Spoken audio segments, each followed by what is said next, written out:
નમસ્કાર, પ્રણામ, સ્વાગત છે તમારું એક નવા વિડીયોમાં। મિત્રો, સૌથી પહેલા તો તમને એક વિનંતી કરવી છે કે આ વિડીયોને એક લાઈક જરૂરથી કરજો, કારણ કે તમારા લાઈક કરવાથી અમને ખૂબ જ પ્રેરણા મળે છે અને અમે તમારા માટે રોજ નવી નવી મોટિવેશનલ અને જ્ઞાનવર્ધક વાતો લાવતા રહીએ। તો એક લાઈક કરવામાં કંજૂસી નહીં કરતા, કારણ કે લાઈક કરવાનું બિલકુલ ફ્રી છે। તો ચાલો શરૂ કરીએ આજની કહાની। મિત્રો, એક કૂતરાએ યમલોકમાં જઈને યમરાજને કહ્યું કે મનુષ્યના જીવનનું કડવું સત્ય કેવું હોય છે। કૂતરાએ યમરાજને મનુષ્ય વિશે અમુક એવી વાતો જણાવી કે યમરાજ આ વાતો માનવા માટે તૈયાર ન થયા। એટલે યમરાજાએ કૂતરા સાથે શરત લગાવી અને એ શરત યમરાજા હારી ગયા। મિત્રો, આજની કહાની ખૂબ જ જ્ઞાનવર્ધક અને સમજવા લાયક કહાની બનવાની છે, તો આ વિડીયોને અંત સુધી જરૂર સાંભળજો અને પસંદ આવે તો તમારા મિત્રો સાથે શેર કરજો। મિત્રો, એક નગરમાં એક ખૂબ જ ધનવાન રહેતો હતો અને આ શેઠ પાસે એક કૂતરો હતો। શેઠનો કૂતરો પોતાના કામ પ્રત્યે ખૂબ જ વફાદાર હતો, પરંતુ આ શેઠ ખૂબ જ ચાલાક અને લોભી વ્યક્તિ હતો। લોભી અને લાલચુ હોવાની સાથે સાથે શેઠ માતા લક્ષ્મી અને ભગવાન વિષ્ણુનો પરમ ભક્ત હતો। એક દિવસ એની ભક્તિથી ભગવાન વિષ્ણુ પ્રગટ થયા અને કહેવા લાગ્યા કે હું તારી ભક્તિથી પ્રસન્ન થયો છું, એટલે તું કોઈ વરદાન માંગી લે। ત્યારે શેઠે બીજું તો કંઈ ન માંગ્યું, પરંતુ એક કોરો કાગળ આપીને ભગવાન વિષ્ણુને કહ્યું કે હે પ્રભુ, આ કોરા કાગળ પર તમે તમારી સાઈન કરી દો, જેનાથી આ દુનિયાના લોકોને હું જણાવી શકું કે તમે પ્રગટ થયા હતા અને હું તમને મળ્યો હતો। હું એનું સબૂત દુનિયાને બતાવી શકું, કેમ કે આજકાલના લોકો આવી વાત સત્ય નથી માનતા કે ભગવાન હોય છે। ત્યારે ભગવાને કહ્યું કે ઠીક છે, હું તારા કાગળ પર મારી સાઈન કરી આપું છું। આટલું કહીને ભગવાને આ શેઠના કાગળ પર સાઈન કરી અને અંતર ધ્યાન થઈ ગયા। હવે શેઠ ભગવાનની સાઈન કરેલો કાગળ દરેક વખતે પોતાની સાથે જ રાખતો હતો। એક દિવસ શેઠનો કૂતરો મરી ગયો, એટલે શેઠને ખૂબ જ દુઃખ થયું। શેઠનો કૂતરો મર્યા બાદ યમરાજના દરબારમાં પહોંચ્યો। ત્યારે યમરાજાએ કૂતરાનો હિસાબ કિતાબ જોયો તો એને ખબર પડી કે કૂતરાએ ધરતી પર પોતાના બધા જ કામો ખૂબ જ ઈમાનદારીથી કર્યા છે। એણે ક્યારેય કોઈ પણ જીવને હેરાન પરેશાન નથી કર્યા, નાના જીવજંતુ અથવા તો પશુ પક્ષીઓની હત્યા નથી કરી, અને આ ઉપરાંત પોતાના માલિકના દરેક કામ એણે ખૂબ જ ઈમાનદારીથી કર્યા છે। આવા કર્મો જોઈને યમરાજાએ કૂતરાને કહ્યું કે તને કૂતરાનો જન્મ મળ્યા બાદ પણ તે કોઈ ખરાબ કામ નથી કર્યું, એટલે તારા પાછલા જન્મના બધા જ પાપો નષ્ટ થયા છે। હવે યમરાજ કહેવા લાગ્યા કે હે પ્રાણી, તું હવે એ જણાવ કે તારે ક્યાં રહેવું છે અને ક્યાં જવું છે। હું તારા પર ખૂબ જ પ્રસન્ન થયો છું, એટલે તારી દરેક ઈચ્છા પૂરી કરવામાં આવશે। ત્યારે યમરાજની વાત સાંભળીને કૂતરો કહેવા લાગ્યો કે હે પ્રભુ, તમે મને સ્વર્ગ આપો કે નરક આપો, મને બધું જ સ્વીકાર છે, પરંતુ મારી એક વાત ધ્યાનમાં રાખજો કે હું જ્યાં પણ રહું ત્યાં મારે માણસના બંધનમાં નથી રહેવું। હું હવે માણસનો ગુલામ બનીને રહેવા નથી માંગતો અને ના હું માણસ બનવા માંગુ છું। આવું સાંભળીને યમરાજજી કહેવા લાગ્યા કે હે પ્રાણી, તને માણસથી આટલી બધી નફરત કેમ છે? માણસનો જન્મ તો સૌભાગ્યથી મળે છે અને દેવતાઓ પણ ધરતી પર જઈને માણસ બનવા માંગે છે। હજુ સુધી તો તું કૂતરાની યોનિમાં હતો, એટલે તને મનુષ્ય યોનિના ફાયદાની ખબર નથી। જ્યારે તું એક વખત મનુષ્ય બનીશ ત્યારે તને ખબર પડશે કે મનુષ્યનો જન્મ એટલો અનમોલ હોય છે। ત્યારે યમરાજની વાતો સાંભળીને કૂતરો કહે છે કે હે પ્રભુ, મને ખબર છે કે મનુષ્યનો જન્મ કેટલો અનમોલ છે, પરંતુ એની સાથે સાથે મનુષ્ય ખૂબ જ ચાલાક અને સ્વાર્થી હોય છે। એ પોતાનો સ્વાર્થ પૂરો કરવા માટે સત્ય અને અસત્ય પણ ભૂલી જાય છે। અસંતોષ તેને નિરાશથી બેસવા નથી દેતો અને ઈર્ષ્યા એને રાત દિવસ શાંતિ નથી લેવા દેતી, જેના લીધે એ જાતે જ દુઃખી રહે છે અને બીજા લોકોને પણ દુઃખી કરે છે। અમારા જેવા મૂંગા પ્રાણીઓને પાળીને પોતાના ગુલામ બનાવે છે અને પોતાનું કામ કરાવે છે। એટલું જ નહીં, મનુષ્ય તો ભગવાનને પણ છેતરતો રહે છે। ત્યારે યમરાજાએ કહ્યું કે એ કેવી રીતે આ બધું કરે છે? એટલે કૂતરો કહેવા લાગ્યો કે જ્યારે માણસ મંદિરમાં જાય છે તો ભગવાનને એવું કહે છે કે હે ભગવાન, મારું આ કામ થઈ જશે તો હું તમને આટલા રૂપિયા ચડાવીશ, હું ઘણું બધું ધન ગરીબોને દાન કરીશ, પરંતુ આ બધી જ વાતો ખાલી પોતાનું કામ કઢાવવા માટે જ કહેતો હોય છે. કામ થઈ ગયા બાદ દાન, પુણ્ય અને ધર્મ આ બધું ભૂલી જાય છે. આગળ વધવાની અને પૈસા કમાવાની હરીફાઈમાં મનુષ્ય પોતે શું છે એ પણ ભૂલી જાય છે અને એકબીજાના ટાંટિયા ખેંચવામાં લાગ્યા રહે છે. મનુષ્યની જાતિ ખુદ તો ઉપર આવતી નથી અને બીજાને પણ ઉપર આવવા દેતી નથી. અરે, મનુષ્ય તો ખુદ શાંતિથી ખાતો નથી અને બીજાને પણ ખાવા દેતો નથી. પોતાનું કામ કરાવવા માટે બીજા લોકો સાથે દગો કરે છે અને એની દુષ્ટતા તો જુઓ, ભગવાનને પણ લાલચ બતાવીને પોતાનું કામ કરાવી લે છે. ત્યારબાદ પાછળથી એવું કહે છે કે ભગવાન પાસે તો ઘણું બધું હોય છે, એટલે હું એને શું આપી શકું? આવું કહીને પોતાની વાતમાંથી મનુષ્ય છટકી જાય છે. માણસના ખોટા કર્મોને ગણાવતા ગણાવતા હું થાકી જઈશ, પરંતુ એના ખરાબ કર્મો પૂરા નહીં થાય. મનુષ્યની ચાલાકીની આગળ તો દેવતા પણ કંઈ નથી. ત્યારે કૂતરાની વાત સાંભળીને યમરાજ કહે છે કે હે પ્રાણી, હું માનું છું કે મનુષ્ય ખૂબ જ ચાલાક હોય છે, પણ અમારા દેવતાઓથી અને અમારાથી વધારે બુદ્ધિશાળી ન હોઈ શકે, કેમ કે અમારી પાસે જેટલા પણ જીવ આવે છે એ જીવોને હું પોતે જ સજા આપું છું અને એ અમારી આજ્ઞા પ્રમાણે જ કામ કરે છે.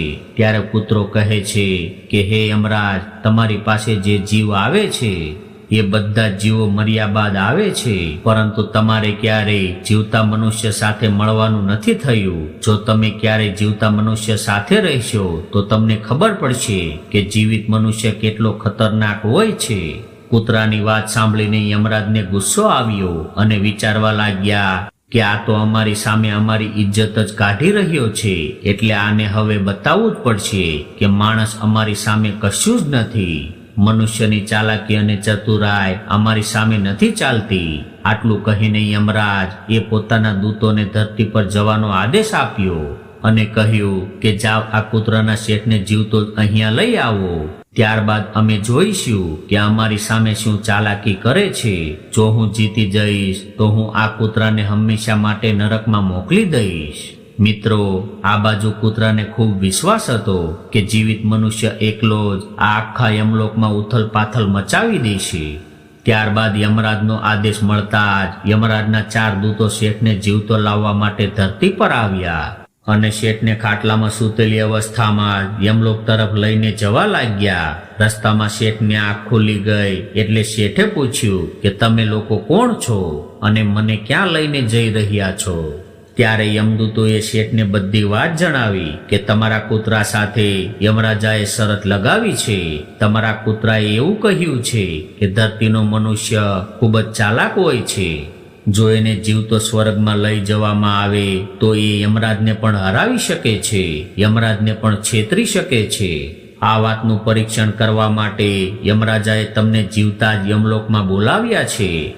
શેઠને આ બધી જ વાત સમજમાં આવી ગઈ હતી, એટલે એણે તરત જ ભગવાનની સાઈન વાળો કાગળ કાઢ્યો અને એ કાગળ પર કંઈક લખીને એના ખિસ્સામાં રાખી દીધો. યમદૂતો શેઠને લઈને યમરાજના દરબારમાં ઉપસ્થિત થયા. હવે શેઠને જોઈને યમરાજ હસવા લાગ્યા અને વિચારવા લાગ્યા કે આ તુચ્છ મનુષ્ય વળી મારું શું બગાડી શકશે. હવે શેઠ યમરાજની સામે જઈને ઊભો રહ્યો અને એ જ કાગળ ખિસ્સામાંથી કાઢીને યમરાજને પકડાવી દીધો. યમરાજાએ જ્યારે આ કાગળ વાંચ્યો તો વાંચતાની સાથે જ યમરાજા પોતાની ગાદી પરથી ઊભા થઈ ગયા અને શેઠ પાસે જઈને ઊભા રહ્યા અને શેઠને પોતાના સિંહાસન પર બેસાડી દીધો અને પોતે શેઠની જગ્યાએ ઊભા રહી ગયા. આ જોઈને યમરાજાની સભાના બધા જ લોકો આશ્ચર્યમાં પડી ગયા કે એક મનુષ્ય યમરાજની ગાદી પર બેઠો છે અને યમરાજ સ્વયં નીચે ઊભા છે. આ કોઈ પહેલો વ્યક્તિ લાગે છે. યમરાજની ગાદી પર બેઠા પછી આ કોઈ પહોંચેલો વ્યક્તિ લાગે છે. યમરાજની ગાદી પર બેઠા પછી શેઠને સૌથી પહેલા યમલોકના બધા જ નિયમ કાનૂનની બદલી નાખ્યા. યમરાજને યમલોકના ચોકીદાર બનાવી દીધા. શેઠ વિચારવા લાગ્યો કે જ્યારે હું મરીશ તો મારે અહીં જ આવવું પડશે. એટલે આવું વિચારીને નરકમાં પડેલા બધા જ નરકવાસીઓને બહાર કાઢીને નરકનો દરવાજો હંમેશા માટે બંધ કરાવી દીધો અને બધા જ નરકવાસીઓને સ્વર્ગમાં મોકલી દીધા અને આદેશ આપી દીધો કે આજ પછી જે કોઈ વ્યક્તિ યમલોકમાં આવશે એને સ્વર્ગમાં મોકલવામાં આવશે. શેઠનો આવો આદેશ સાંભળીને બધા જ દેવતાઓમાં હાહાકાર થઈ ગયો, પરંતુ કરી પણ શું શકે, કેમ કે આ આદેશ યમરાજના રાજાએ આપ્યો હતો. હવે તો ધીરે ધીરે સ્વર્ગમાં ભીડ જમાવા લાગી. સ્વર્ગના કર્મચારીઓ હેરાન થવા લાગ્યા કે હવે અમે શું કરીએ, આટલા બધા જીવોની સેવા કેવી રીતે કરી શકશું. હવે યમરાજને જીવતા માણસને સ્વર્ગમાં લાવવાનું ખૂબ મોંઘું પડી ગયું હતું. આ બાજુ કૂતરાએ જોયું કે શેઠજીએ બધું જ બદલી નાખ્યું છે. આખરે આ બધું કેવી રીતે થયું? તો એણે શેઠને પૂછ્યું કે તમે આ કેવી રીતે કર્યું? તમે તો યમલોકના રાજા પણ બની ગયા છો. હવે તો હું આખું જીવન તમારો નોકર બનીને રહીશ.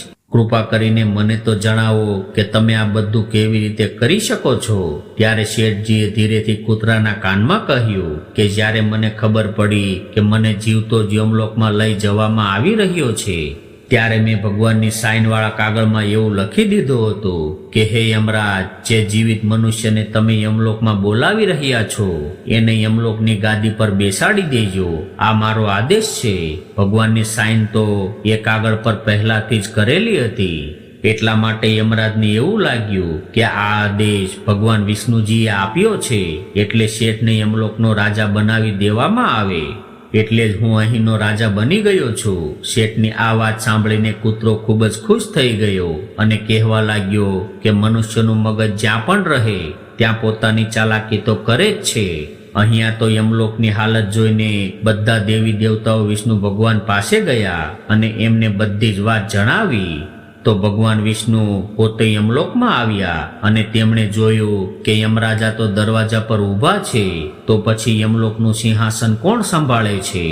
ત્યારે યમરાજ બોલ્યા કે હે પ્રભુ, તમારી લીલા પણ વિચિત્ર છે. થોડી જ વારમાં ધરતીના સામાન્ય મનુષ્યને યમલોકનો રાજા બનાવી દીધો અને મને ચોકીદાર બનાવી દીધો. ત્યારે ભગવાન બોલ્યા કે આવો આદેશ મેં નથી આપ્યો. આ બધું તો મનુષ્યના ચાલાક મગજની કરામત છે. જો તમે જીવતા મનુષ્યને અહીં બોલાવશો તો આવું જ થશે. મેં તમને એના મૃત્યુ પછી અહીં બોલાવવાનો આદેશ આપ્યો હતો, એટલે એના બધા જ દોષો એના શરીરની સાથે ધરતી લોક પર રહી જાય. આટલું કહીને ભગવાન શેઠ પાસે આવ્યા અને ભગવાન વિષ્ણુને જોઈને શેઠ સિંહાસન પરથી ઊભો થઈ ગયો અને કહેવા લાગ્યો કે પ્રભુ, મને માફ કરો. મેં યમરાજને જીવતા મનુષ્યની બુદ્ધિનું બળ બતાવ્યું હતું. હું તમારા દર્શન કરીને ધન્ય થઈ ગયો છું. મને કોઈ વસ્તુની કોઈ અભિલાષા નથી રહી. ત્યારબાદ શેઠને ફરીથી ધરતીલોક પર મોકલી દીધો અને યમરાજ પોતાના સિંહાસન પર બિરાજમાન થયા. ભગવાન વિષ્ણુ પણ પોતાના સ્થાને પહોંચી ગયા. ત્યારે કૂતરો કહેવા લાગ્યો કે હે યમરાજ, તમે જોયું ને મનુષ્યની બુદ્ધિની કેટલી તાકાત હોય છે અને જીવિત મનુષ્ય શું કરી શકે છે. એટલા માટે જ હું મનુષ્ય નથી બનવા માંગતો. મનુષ્ય જ્યારે સ્વાર્થી બની જાય છે તો એને પોતાના દોષ નથી દેખાતા અને લાચારમાં એ ધર્મને ભૂલી જાય છે અને અનૈતિક કાર્ય કરવા લાગે છે. જ્યાં સુધી એ શાસ્ત્રો અનુસાર આચરણ કરે છે ત્યાં સુધી સુખી રહે છે અને જ્યારે ધર્મને ભૂલી જાય છે તો એને રોગ પીડા અને બીમારીઓ ઘેરી લે છે અને એનું પતન થાય છે. તો મિત્રો, અમે આશા રાખીએ છીએ કે આ સ્ટોરી તમને ખૂબ પસંદ આવી હશે અને પસંદ આવી હોય તો વિડીયોને લાઈક, શેર અને નવા હોય તો ચેનલને સબસ્ક્રાઇબ જરૂરથી કરજો. હર હર મહાદેવ.